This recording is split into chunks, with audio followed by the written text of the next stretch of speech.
Hello and welcome back to my channel that is economic Pathshala by doctor Ananya.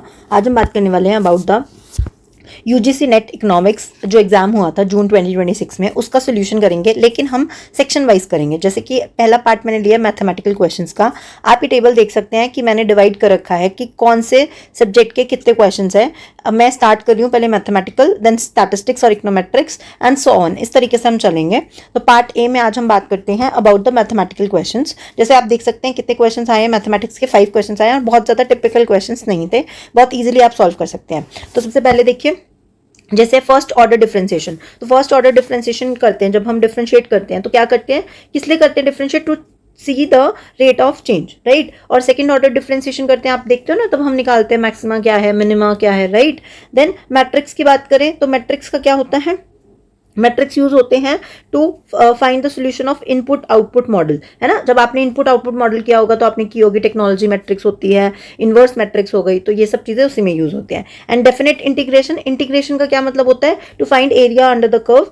तो definite है तो इसका मतलब 2 पॉइंट्स हैं नॉन लीनियर कर्व के अंडर। लीनियर कर्व समझते हैं, this is the linear curve. And non linear का क्या मतलब होता है, नॉन लीनियर कर्व्स होते हैं जो कि स्ट्रेट लाइन नहीं होंगे, राइट। जैसे कि मान लीजिए ये एरिया है, अब यहाँ से ये ए पॉइंट है, यहाँ से ये बी पॉइंट है, तो इसके बीच का एरिया अगर फाइंड करना है तो हम क्या यूज करते हैं, डेफिनेट इंटीग्रेशन का। तो इस हिसाब से हमारे जो पॉइंट्स बनेंगे वो क्या हो जाएगा, ए का ऑप्शन हो जाएगा आपका, ए का आपका हो जाएगा 4, ठीक है। बी का आपका हो जाएगा, ये मैंने कर ही लिखा नीचे, बी का 1, सी का 2 एंड डी का 3। तो इस तरीके से आपका जो ए है वो करेक्ट ऑप्शन हो जाता है, ठीक है। यहाँ पे ऑप्शंस रह गए हैं, मिस आउट हो गए, कोई बात नहीं, हम जस्ट वैसे ही मैच कर लेंगे, ओके। देन मैट्रिक्स मल्टीप्लीकेशन, आपको दिया हुआ था ये मैट्रिक्स है, ए इंटू बी मैट्रिक्स करना था आपको, मतलब ए मैट्रिक्स दे रखी है और बी दे रखी है। तो पहला रूल क्या होता है मैट्रिक्स मल्टीप्लीकेशन का, तो आपको पता है रो इंटू कॉलम से हम देखते हैं। तो कितनी रोज हैं यहाँ पर, 3 रोज हैं, कॉलम कितने 2 है, और यहाँ पर वी हैव 1 कॉलम एंड रोज कितनी है 2 रोज। तो 3 इंटू 2 ये हो गया ए का ऑर्डर, और बी का हो गया 2 इंटू 1। तो यानी जब आप मैट्रिक्स मल्टीप्लाई करेंगे तो उसके बाद आपके पास रिजल्ट क्या आएगा, 3 इंटू 1 मैट्रिक्स आएगी। ये भी जरूरी है कि क्या मैट्रिक्स मल्टीप्लाई हो भी सकती है या नहीं हो सकती। इसके लिए हम क्या करते हैं, हम देखते हैं पहले दोनों मैट्रिक्स जो है मल्टीप्लाई होकर क्या आ रहा है। ओके, अब फटाफट से देख लेते हैं मल्टीप्लाई करना कैसे है। जिसको आता है वेल एंड गुड, नहीं आता है मैं बता देती हूँ। सबसे पहले आपने क्या करना है, रो से स्टार्ट करना है और इस तरफ कॉलम पे जाना है, ठीक है। तो इसको जब हम मल्टीप्लाई करेंगे तो 1 इंटू 5 प्लस 3 इंटू 9, ये मैं उनके लिए बता रही हूँ जिनको नहीं आता है, ठीक है। जिनको आता है वो वेल एंड गुड सॉल्व कर सकते हैं। फिर हमने सेकेंड रो लेनी है और सेम कॉलम, तो 2 into 5 plus 8 into 9, okay. Then 4 into 5 plus 0 into 9, तो क्या आंसर आ जाएगा। तो अब आप देखिए आपके पास एक मैट्रिक्स आ रही है ऑफ 3 रोज एंड 1 कॉलम। तो 5 1 5 प्लस 9 3 27, 27 और 5 हो गया आपका 32। देन 5 2 10 एंड 9 8 72, 72 और 10 हो गया 82, एंड देन 5 4 20, तो ये हो गया 20, 32 82 एंड 20, तो ये हो गया 3 रो और 1 कॉलम। बिल्कुल ठीक है। अब आंसर देखते हैं, तो देखिए बिल्कुल ठीक है हमारा answer 32 82 and 20। Okay, next move on करते हैं। थर्ड डेरिवेटिव निकालना था, बहुत ही सिंपल है। मैं ये जैसे कर रखा है इसके थ्रू आपको नहीं जाऊंगी, मैं एक बार थोड़ा सा एरिया ले लेती हूँ और मैं इसको आपको खुद करके बताती हूँ। Just give me a second. तो हमारा क्वेश्चन था that is x upon 1 upon x। तो इसको आपको सॉल्व कैसे करना है देखिए। तो इसके लिए हमारा लगेगा u upon v, question rule जो होता है डिफरेंशिएशन का वो यूज होगा यहाँ पर, ठीक है। तो इसके लिए आपको इसका फॉर्मूला होता है दैट इज नीचे वाले का होल स्क्वायर, नीचे वाला as it is differentiation of first minus फिर ऊपर वाला as it is differentiation of second, ठीक है। तो ये आपका फॉर्मूला रहता है और हम बार बार इसी फॉर्मूला से ही यूज करेंगे। तो नीचे क्या है v यानी 1 प्लस एक्स का होल स्क्वायर हो जाएगा, ऊपर वाला as it is differentiation of first, differentiation of first मतलब x का डिफरेंशिएशन, x का डिफरेंशिएशन क्या होगा with respect to x, that is 1 minus u as it is है, x एज इट इज है, और इंटरसेक्ट आपको डिफरेंशिएशन करना है v का। v क्या है नीचे वाला, तो 1 प्लस एक्स का करेंगे तो 1 तो 0 और x का हो गया 1। तो आपके पास आ गया क्या, 1 प्लस एक्स इंटू 1 करेंगे तो यही आ जाएगा into x upon 1 plus x का होल स्क्वायर। तो एक्स से एक्स कट गया, 1 अपॉन 1 प्लस एक्स का होल स्क्वायर, ठीक है। अब ये आ गया, ये आपने फर्स्ट टाइम कर दिया है। अब फर्स्ट टाइम कर लिया, अब फिर से आप क्या करेंगे, वही रूल लगाएंगे, किस चीज का, सॉरी, फिर वही रूल लगाएंगे। कौन सा रूल लगाएंगे, u अपॉन v वाला। तो नीचे वाला का स्क्वायर, नहीं बच्चे ये फुल होल स्क्वायर है, मैंने लिखने में गलती करी है, होल स्क्वायर है, डोंट मिस दैट, ठीक है। तो 1/x का होल स्क्वायर का स्क्वायर, तो कितना हो गया 1 प्लस एक्स का 1 प्लस एक्स टाइम्स 4।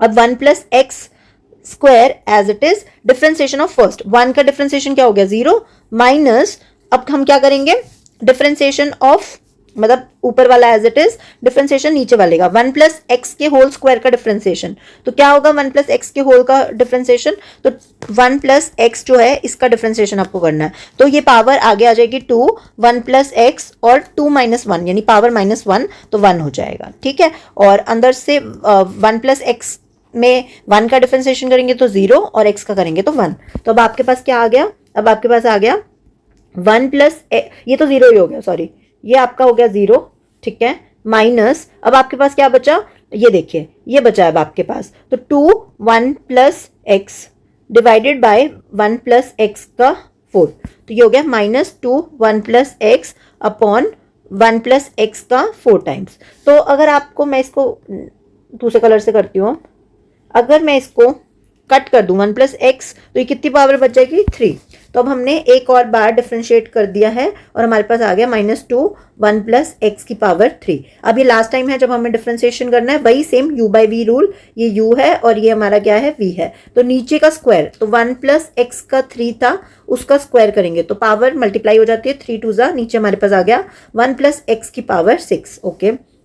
अब नीचे वाला as it is 1 plus x का cube as it is, differentiation of ऊपर इसका करेंगे तो 0 हो जाएगा, -2 का डिफरेंशिएशन 0 हो गया with respect to x, minus अब -2 एज इट इज, और डिफरेंशिएशन नीचे वाले का, नीचे वाला क्या था हमारा 1 प्लस एक्स की पावर 3, तो 3 पावर आगे आएगी 1 प्लस एक्स और ऊपर क्या हो जाएगा पावर माइनस हो जाएगी, दैट इज 2 हो जाएगा, ओके। अब हमारे पास क्या बचा है देखो, ये तो हो गया 0 माइनस माइनस हो गया प्लस, 3 2 जा हो गया 6, ठीक है, माइनस माइनस प्लस और 3 2 जा 6 और इंटू 1 प्लस एक्स का होल स्क्वायर। अब मैं इसको फिर कलर चेंज कर रही हूँ ताकि आपको दिखे, ये देखिए ये है 2 पावर, ये है आपकी 6 पावर, तो कितना हो गया 1 प्लस एक्स की पावर 4 और यह हो गया आपका 6 डिवाइडेड बाय 1 की पावर एक्स बाय 4। अब आइए आंसर चेक करते हैं, तो आप देख सकते हैं हमारे पास यही आंसर आया है 6 इंटू 1 प्लस एक्स की पावर -4। अगर आपको ये मुश्किल लग रहा है तो आप इस मेथड से भी कर सकते हैं कि यहाँ पर अलग अलग करके फिर इसको डिफरेंशिएट करिए, पर मुझे लगता है कि बहुत इजी है, अगर आपको क्वेश्चन रूल समझ में आ गया है तो बहुत इजी है, कुछ मुश्किल नहीं था। नेक्स्ट क्वेश्चन पे चलते हैं। आपको टोटल कॉस्ट दे रखी है, आपको पूछा हुआ है ऐसी कौन सी क्वांटिटी है जहाँ पे एवरेज कॉस्ट और मार्जिनल कॉस्ट इक्वल होंगे, ओके। तो आपको टोटल कॉस्ट दे रखी है, आपको पहले तो एवरेज कॉस्ट निकालनी है। एवरेज कॉस्ट कैसे निकालते हैं, इस पूरे को क्यू से डिवाइड कर दो, तो क्यू की पावर है गया 2 माइनस 12, क्यू स्क्वायर को क्यू से करेंगे तो Q plus 60, okay. Marginal cost निकालनी है तो इसको डिफरेंशिएट कर दो, ठीक है, इसको डिफरेंशिएट करेंगे जब हम तो क्या हो जाएगा, डिफरेंशिएट के लिए वी हैव दिस, इस पूरे को डिफरेंशिएट करेंगे विद रिस्पेक्ट टू क्यू तो क्या हो जाएगा 3q स्क्वायर माइनस 12 2 जा 24 हो जाएगा, ये आगे आ जाएगा क्यू की पावर 1 हो जाएगा प्लस 60, तो ये आ गया। अब उन्होंने पूछा ऐसा कौन सी क्वांटिटी होगी जहां पर एवरेज कॉस्ट मार्जिनल कॉस्ट के बराबर होगा, तो अब इन दोनों को इक्वल कर दो, इक्वल करोगे तो we have q square minus 12q plus 60 is equals to 3q square minus 24q plus 60, ठीक है। अब ये इधर चला जाएगा तो 3q स्क्वायर में से q स्क्वायर गए तो कितने बच गए 2q स्क्वायर, और इधर लेके जाएंगे q वाले को तो -12q प्लस 24q, तो कितना हो गया आपके पास आ जाएगा, या इधर ही ले आते हैं सबको इकट्ठा ही कर लेते हैं, तो इधर हो जाएगा माइनस का 12q और ये हो जाएगा 66 से कैंसिल, तो ये किसके बराबर हो गया, इस तरफ क्या था हमारे 0 था क्योंकि हम इधर ले आए थे, तो ये वाला एरिया खाली हो गया था हमारा, -12q को इधर ले आएंगे तो खाली हो गया, तो we have 2q square minus 12q equals to 0, okay. Then अब आप क्या करेंगे 2 और q कॉमन ले लो, तो क्या बच गया q माइनस, इसमें से 2 कॉमन हो गया तो 6 और q कॉमन ले लिया तो 0, तो 2q, तो इसका क्या मतलब हुआ आइदर 2q इक्वल्स टू 0 और q माइनस 6 इक्वल्स टू 0, तो q इक्वल्स टू 0 और q इज इक्वल्स टू 6, ठीक है। अब आपका ऑप्शन में q इक्वल्स टू 6 दे रखा था क्योंकि क्वांटिटी कभी भी 0 नहीं हो सकती, तो इसलिए आपका करेक्ट आंसर हो जाएगा q इक्वल्स टू 6।